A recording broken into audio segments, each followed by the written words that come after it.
What's good, YouTube? Welcome back to the Brown Gent. In this video, I'm going to show you how you can get set up so that you can collect all of the massive airdrops in the Injective ecosystem. Now, this is part of a series where I show you how to get set up on various ecosystems. We've already done a couple videos and Injective. Now it's your turn. But just remember, nothing I say here is financial advice. You've got to do your own research. And after watching the video, if you still want coaching, guidance, support, we have the Web3 Secret Society, which you can join through the YouTube memberships down below. Now, the Injective ecosystem, the best way to summarize this is it's a blockchain that's built for finance. And if you take a look at their hub, it's very comprehensive, but we're not even going to go into that yet. We're focused first on the Injective token, which, as you can see here, pretty much 88.4% of the tokens are in supply, right? So that's a total supply. Max supply not sort of showing yet, but diluted market cap is $3.5 billion. The Injective token has done very well, up over 1,200% for the year. You can really see that in the graph right here. So most people sort of would see this graph and worry. Why? Well, think about it. Would you really want to buy something after all these people sort of bought it much cheaper below you? In fact, the only people who would be sort of bag holders above you are the ones who bought it above the current price, which is really just in this range from like mid-December to like mid-January.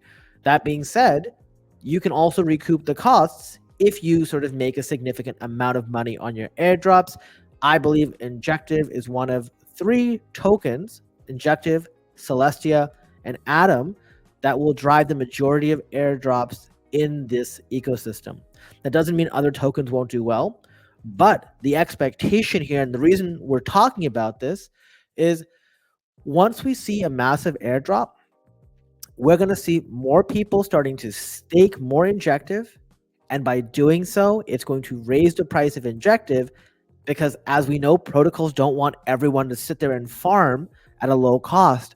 So we'll see the threshold of Injective required over the course of the next year, 2 years, 3 years, continue to increase to make it more competitive and less sort of abusable by cyber attacks. In fact, we're going to start seeing a lot more staking requirements come into play. You know, the age of getting the 1 Celestia token for 205 dimension, that's not going to happen again. Most likely not, because we've seen people just create farms to abuse it. So that being said, let's talk about what our plans are and how we're going to set ourselves up. So I hope you've already watched this video. If you haven't, please pause this one. The complete Cosmos airdrop guide. It's very important because this is the first step. This gets you the Kepler wallet. This shows you how to get yourself set up in the ecosystem. And by doing this, then this video will sort of be a one video you can watch right after it without any other further knowledge. So the first step, as always, is to visit our trusty exchange. Now, if you're able to on-ramp your crypto through some other means, amazing. I'm using a sort of centralized exchange here in Canada to buy some Cosmos or Atom token. The reason I'm buying Atom is most of the time you're unable to buy Injective from a platform because it's relatively new. That and the cost of withdrawal on Injective directly, it tends to be much more expensive, and sometimes you don't have the Injective address handy. So that being said, this is the steps. You would have seen this in the Cosmos video. It's very, very similar. Once after you buy it, you use your available balance and you withdraw to your Cosmos address. Sometimes it'll ask you like where you're sending it to, if it's personal or whatever. Once that's done, we just go into our Kepler dashboard. And the first thing you do is you type in Injective in the top left, like I have here, and you're able to find the chain. You hit the star, and then you click on Injective, and what it does is it brings you to this page. As you can see here, I have 0 Injective, but I have my Atom already delivered. Just so you guys know, I did that Atom deposit earlier just because it's sort of hit or miss for me. Sometimes when I withdraw from my centralized exchange, it takes a few minutes. Sometimes it takes a few hours, and I was not in the mood to have to re-record this instead of waiting forever. So now our goal is to get Injective from our Atom token. So how much Injective do we need? Now, I made a spreadsheet capturing, and I've showed this in every video, basically the number of tokens you want for each Atom, Injective, and Celestia being prioritized. It's nice to have Kujira, Osmo, and Stars, but today we're talking about Injective. Now, you don't need 50 as a recommended amount right now, but I expect by the time we get to the peak of the bull run, 50 will likely be what covers you in pretty much all the airdrops. I think, some people are toying around with 3 to 5 Injective. At a minimum, you want to stake at least $100 in any of these protocols. Just, we saw, I forget which criteria was, but there was one airdrop recently. It might have been Hava, where they basically said if you were less than $100, you didn't qualify for that specific gate. Now, for Injective, we're also in a unique circumstance, because typically what I'll tell you is you want to try to avoid staking with top 20 validators, and you definitely don't want to stake with centralized exchanges because they're not typically included in airdrops. So that's why we also send our Atom or Injective to our wallet, so we can sort of do that ourselves. In this case, Black Panther has announced that they're going to do an airdrop, or in this case, I guess a claim drop, and so is Talis Protocol. So the recommendation right now, at least, is to put 50% of whatever Injective amount you get in Black Panther and 50% or the rest in Talis Protocol.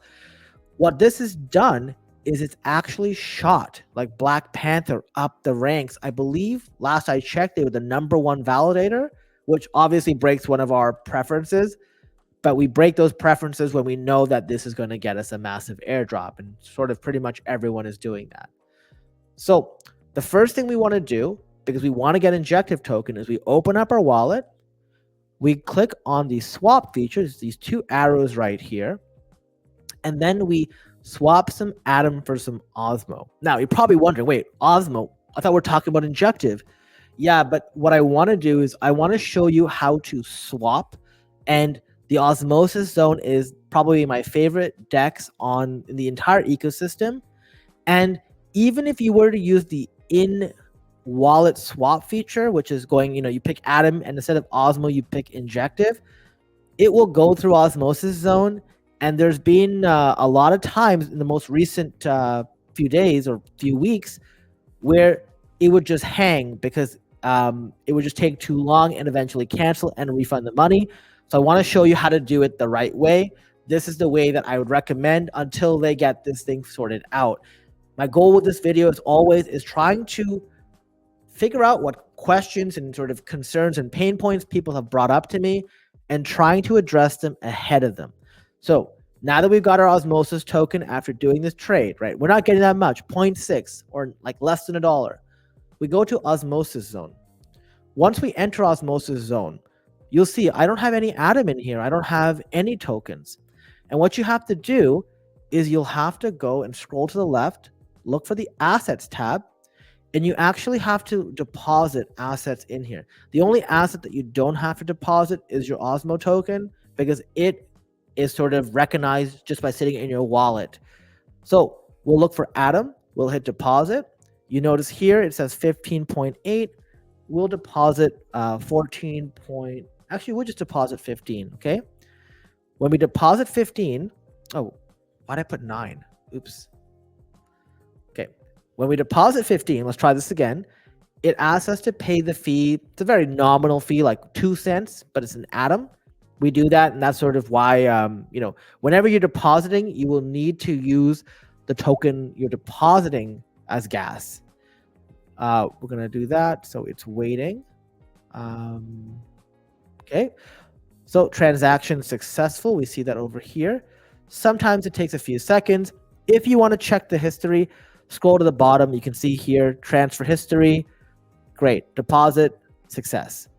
Now, if we scroll up, we've got the Atom. The next step is to go back to swap. So we click swap, right?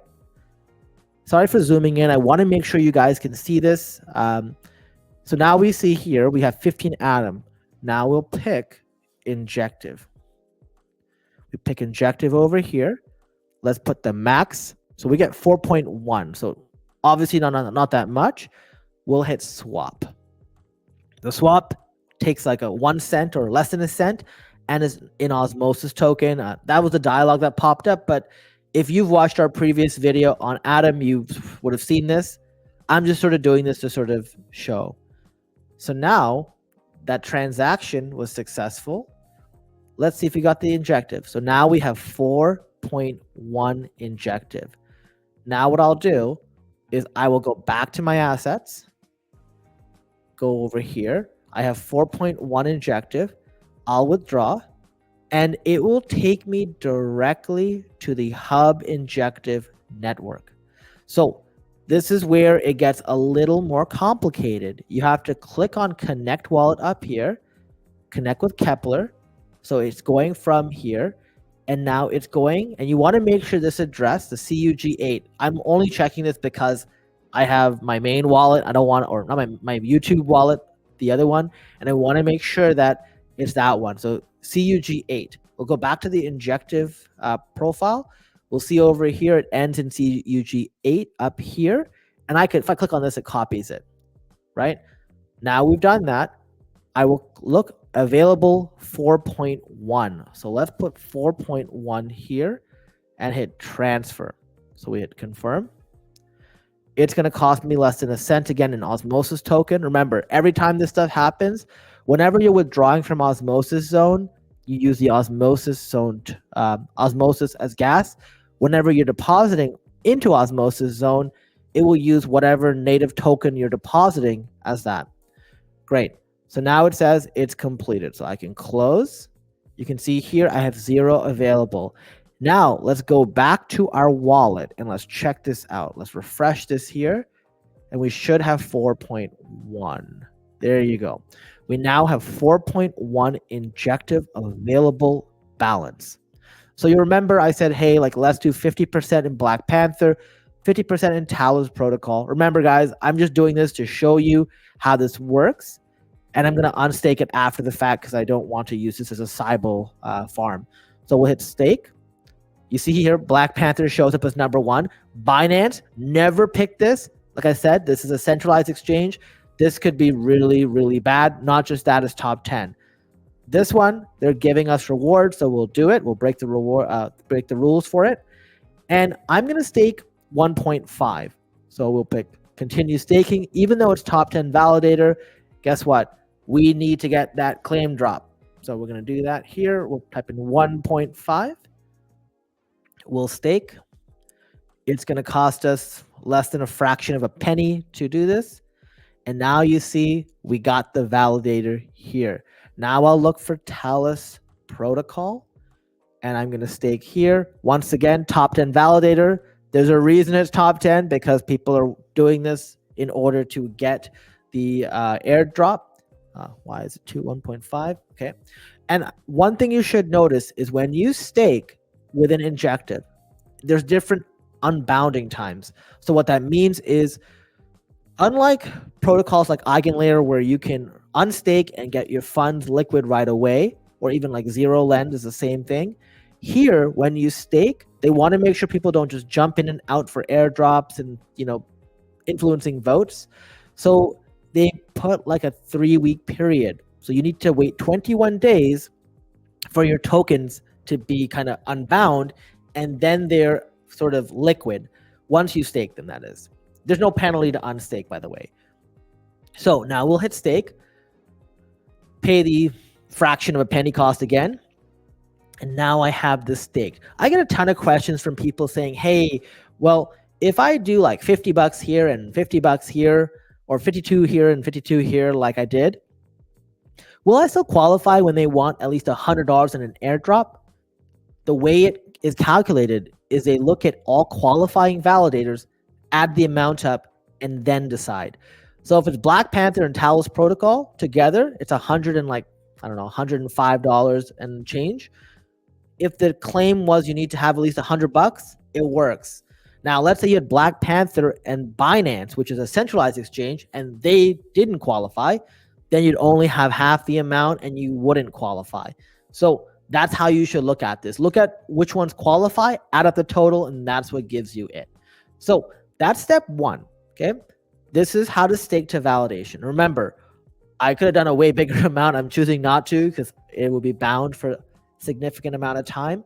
I think what I put in there, 3 Injective, at least at the current price, it should get you, some airdrops. Like most airdrops, at least for now.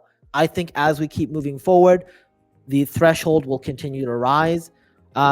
If you can, I would try to at least have 10 Injective at the low point here. I think that's like, I don't know, like $350, something like that total. So that would be like 10 Injective, 5 and 5. In one of my accounts, the one in the thumbnail, I have 30 staked, but my ultimate goal at the end is to get to 100. Okay. So now that we've done the validation staking, you want to go into governance and you want to check, okay, what can I vote on? In this case, and by the way, one of the reasons I left some in my balance, I left more than I normally would, but try to leave like 0.2 or 0.3 Injective for a couple reasons. One, the staking APR is like 17%. You can claim this all the time. Obviously not worth claiming right now. Also, when you vote, you need Injective for gas. And also, I would recommend that at least every month, you try to top up the amount of Injective that you have staked, even if it's like a small amount, right? Like if I was to add 0.1, that's fine. And here's why. We saw with the Saga protocol that what they did was, at least for Atom, they looked at the time period, and one of the qualifiers actually was, did they increase the amount they staked during this time period? And it's actually really smart, because what that does is it prevents people from just going on autopilot and having farms there that are just sort of accumulating like APR, passively voting on stuff randomly, but not really like being present in the ecosystem. So we think this might be something that gets adopted by many protocols. So it's just something to think about. So when you go to governance, sorry, I kind of lost track there. You want to make sure you vote on things, whenever you can. So in this case, this expires in 7 hours. You go here, let's say I don't know what they're talking about, the trade and earn multiplier updates. I can still vote. I just choose to abstain. If you feel strongly yes or no against something, then do that.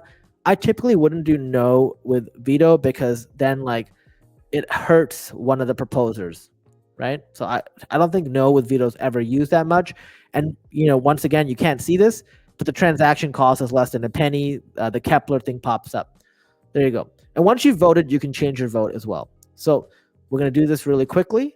I'm just going to abstain all of them just to sort of do it here, because, this is something I'm literally going to do, shoot the video, and then unstake and wait 21 days to get the funds back. And I'm going to put them somewhere else. Potentially Hydro Finance, which is going to have an amazing campaign very soon. I'll be making a video on that specifically. It won't be in here because it's a very timely video, and I want to make sure I cover that in detail.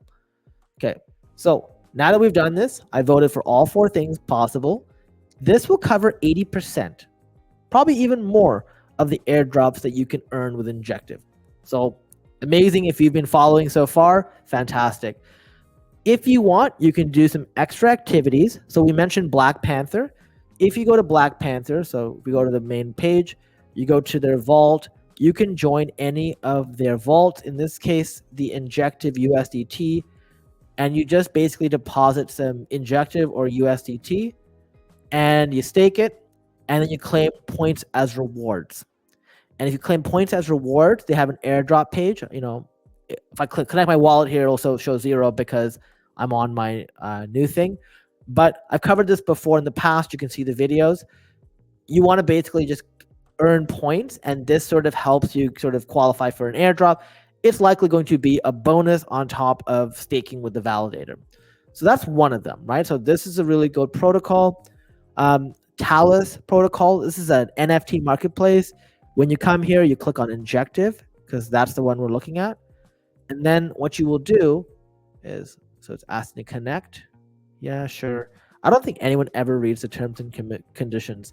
Then what you want to do if you're here is potentially flip NFTs if possible. So you go to collections, and obviously if you don't feel comfortable or don't know how to do it properly, don't bother. One of the things you could do here is potentially buy an NFT. But once again, if you don't know what you're doing, I'd rather you not get involved here. Just claim the airdrop the airdrop allocation you will get for staking with them. But for those of you who are more advanced and know how to trade NFTs and do all that stuff, this is a good place. And I think getting volume here will help you earn more of an airdrop. Something else you can do is go to Neptune Finance. I made a video about this last week. What you can do here is on the protocol, once you're done, you go connect wallet. Let's go to Kepler. Let's go to lend. Now, I have 1.09 Injective. I can just lend, let's just say I lend 0.5. We'll lend it here. We'll approve this transaction once again for a penny.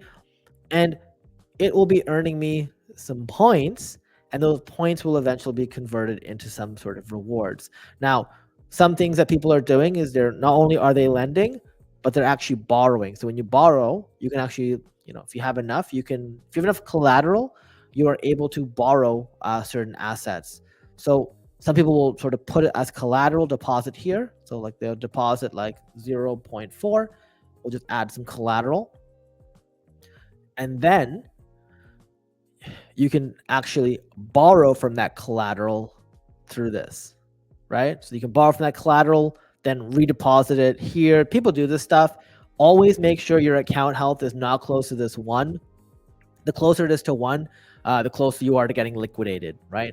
I won't cover like how all that works in this video. Post in the comments below if that would be interesting, if you want to understand that more, because there are tons of protocols like that. The final thing I'll show you is Helix. Helix is the DEX for Injective that most people use. You click on start trading now, and people will come in here and they'll think you're supposed to swap. Swapping does not earn you points from what I understand. What you want to do is go to spot and create limit orders. So once again, if you're a trader, try to get some volume here. The volume that you get here will contribute to a future airdrop. And they have a rewards page where if you go to trade and earn, they have a rewards points and everything you can earn per epoch or per cycle or something like that. And by doing so, you just get the trading volume up, work on either spot, perpetual, or trading bots, and it will help you gain those points. So what I was doing, when I had some free time like a week or 2 ago, I was just setting limit orders up where I would buy Injective at certain spots, sell Injective at certain spots, and it would just fill without me being there. So, I would be making a couple bucks here and there, maybe like 15, 20 bucks per trade. And it would get me massive volumes because it's not looking just at how much you profited, but how much your position was open for. So how much did you spend to buy and how much did you sell for? So you just get tons of volume that way. That being said, this is literally going to be dominated by whales. So it may or may not be worth your time. It's hard to tell. But when I look at these order books, people are buying thousands of Injective. So $43,000. So if you sit there and get if you sit there and grind to get $15,000 worth of volume, that could be somebody's half of somebody's trade that they do. So if you're doing this, make sure you're doing it because you're profitable. Once again, don't be doing it otherwise. Anyways, that's pretty much it for this video. I really hope you found some value. I tried to keep it short, try to make this a full comprehensive guide. Like, share, subscribe to the channel, and until next time, I'll see you in the next video. Thanks for watching.